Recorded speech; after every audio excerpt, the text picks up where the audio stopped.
Family নিয়ে ব্যস্ত আছি বলে কি ভাবেছিস? অ্যাকশনটা ভুলে গেছি। 14 আগস্ট আসার কথা ছিল দেবের বহুল প্রতীক্ষিত সিনেমা খাদানের টিজার, কিন্তু আরজিকর কাণ্ডে প্রতিবাদকারীদের সঙ্গে সংহতি প্রকাশ করে মুক্তি পিছিয়ে দেন। এতে দেব অনুরাগীদের অপেক্ষা বেড়ে যায়। অবশেষে অবসান ঘটল, কেননা এরই মধ্যে প্রকাশ পেয়েছে খাদানের টিজার। 1 minute 19 second. শুরুতেই বিশাল কয়লার খনি, চুল্লির মুখে ধোঁয়ার কুণ্ডলী, সারি বেঁধে আসছে কয়লার গাড়ি, ডায়লগ মারতে মারতে দেবের আবির্ভাব। হাতে কুঠার, কখনো হাতে হাতুড়ি, কখনো খালি হাতে, আবার কখনো বাইকে। যখন যেখানে যে অবস্থায়, ওই অবস্থায় অ্যাকশনে মত্ত। দেবের নতুন এই অবতার দেখে চোখ জুড়িয়ে গেছে।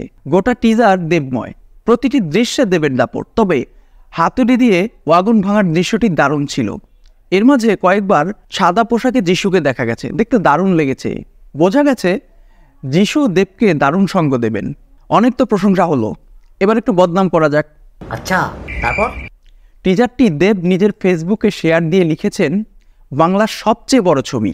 তার দেখা দেখি অনেকেই বলেছেন নতুন কিছুও আছে, বাট বড় ছবি ঠিক আছে, নতুন কিছু সেরকম আমার কাছে একেবারেই মনে হয়নি। দেব বাদে টিজারের সব কিছুতেই সাউথের ছবির প্রলেপ রয়েছে। সিগারেট গিলে খাওয়া সহ অন্যান্য দৃশ্য দেখে বারবার কেজিএফ, পুষ্পা, এমনকি জওয়ান সিনেমার কথা মনে পড়েছে। নিশ্চয়ই দেব ভক্তরা মুখ গোছ করে প্রশ্ন করতে চাইছেন, তবে কি খাদানের টিজারকে দক্ষিণীর ঢঙের বলছি? সহমত ভাই, সহমত। একেবারেই তাই। এই ছবিকে কলকাতার ছবি হিসেবে আইডেন্টিফাই করার মতো দুটি মাত্র উপাদান আছে, এক দেব আর দুই হলো বাংলা ভাষা।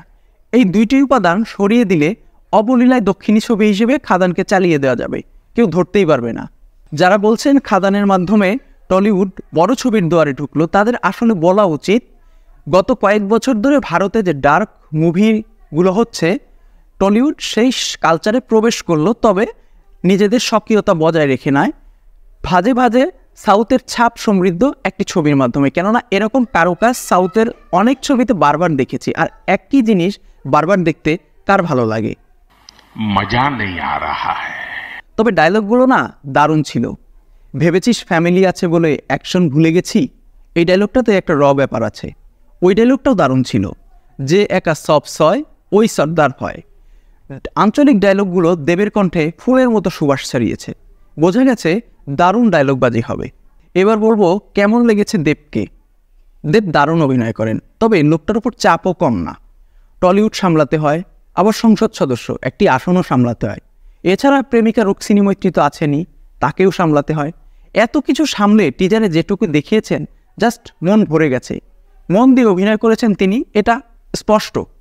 সব মিলিয়ে বলতে হয় আগামী 20 ডিসেম্বর দেবের ভক্তরা বেশ ভালো কিছু পেতে যাচ্ছেন। শুধুমাত্র দক্ষিণী ছাপ এই বিষয়টি মাথা থেকে নামিয়ে দেখলে দারুণ লাগবে।